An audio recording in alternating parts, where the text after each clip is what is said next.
Try mo namang magbayad para sa knowledge. Kasi minsan lagi tayong libre, 'di ba? Naghihintay ng libreng webinar, libreng seminar. Try natin magbayad tayo para mas pahalagahan natin, 'di ba? Magbayad ka ng 5,000, yung masakit sa na bayaran mo 'tong speaker na 'to. Ano, magbabayad ako dito. Try natin para nun yung value, yung lesson na makuha natin, talagang i-apply natin sa buhay natin. Kasi nasaktan ka nagbayad ka 'di ba?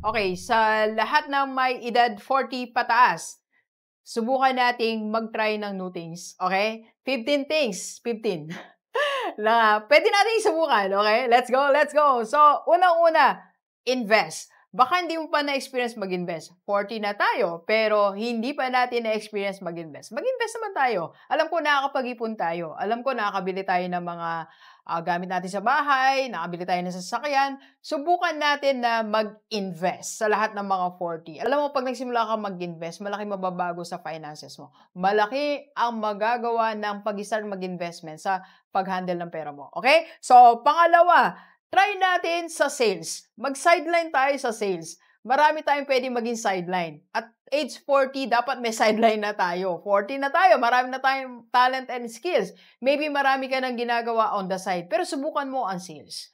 Subukan mo magbenta. Alam mo ang sales, isa sa napakagandang industries na pwede nating matutunan. At dapat nating matutunan kasi dito ang dami ma-improve. Communication skill mo, ang sarili mo, mas improve natin. How to deal with people, how to understand people, how to empathize with people. Ang dami nating matututunan na skill sa sales. Okay? Try natin, alright?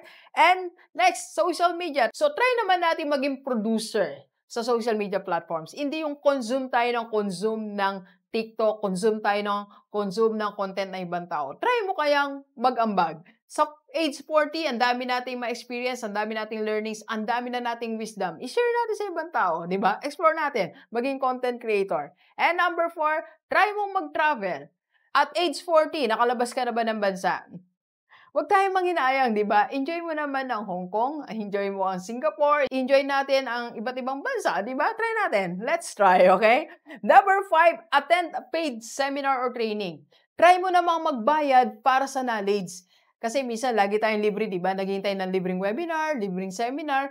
Try natin, magbayad tayo para mas pahalagahan natin, di ba? Magbayad ka ng 5,000. Yung masakit sa'yo na bayaran mo tong speaker na to, ano, magbabayad ako dito. Try natin para nun yung value, yung lesson na makuha natin, talagang i-apply natin sa buhay natin. Kasi nasaktan ka nagbayad ka di ba? And number 6, read a book. Buy and read a book. So, bumili naman tayo ng sarili natin libro. Minsan, nagbabasa nga tayo, pero panay tayong hiram. Kaya tuloy hindi mo masulatan, hindi mo malagyan ng highlight, di ba? Try nun mong bumili at magbasa ng libro. Number 7, try also to visit expensive coffee shop. So, try natin magpunta sa mamahaling coffee shop or resto para ma-experience naman natin, di ba? It's a new thing. Then eventually, sabi mo sa sarili mo, pwede ko pa itong gawin kahit once a month or every other month, di ba? Enjoy. Enjoy natin ang buhay, okay? And number 8, mag-check-in tayo sa mamahaling hotel. Para ma-experience natin ganitong shower, ganitong gamit, para pag-uwi mo, ay parang gusto kong bumili ng ganito, dapat gusto ko ganito yung shower ko. Okay? Next, 9, hobby mo. Gawin natin yung gusto mong gawin na na-enjoy ka. Gawin natin gusto mong gawin na masaya ka. So, kung gusto mong mag-golf, di mag-golf tayo, di ba? Mag-airsoft tayo, okay? Number 10, prepare your own food at age 40. Masarap din pala na tayo namimili at nagpiprepare ng food natin. Alam nyo ngayon, nagpa-practice na po ako. Nakakabili na ako ng mga gusto kong pagkain. Nagpupunta na ako ng palengke, supermarket. And once in a while, ako yung nagpiprepare ng food ko. Masarap din po pala. Kasi may food preference na po kasi ako at age 50. Diba? So, try natin something new. Next, renovate your room. Para hindi lang tayo basta natutulog. Nasisiyahan din tayo sa room natin. Like ito, pinayos natin to. May iba na, di ba? Naalala niyo yung dating room ni Doc? Yung mga may stripe na orange, may yellow, may pink.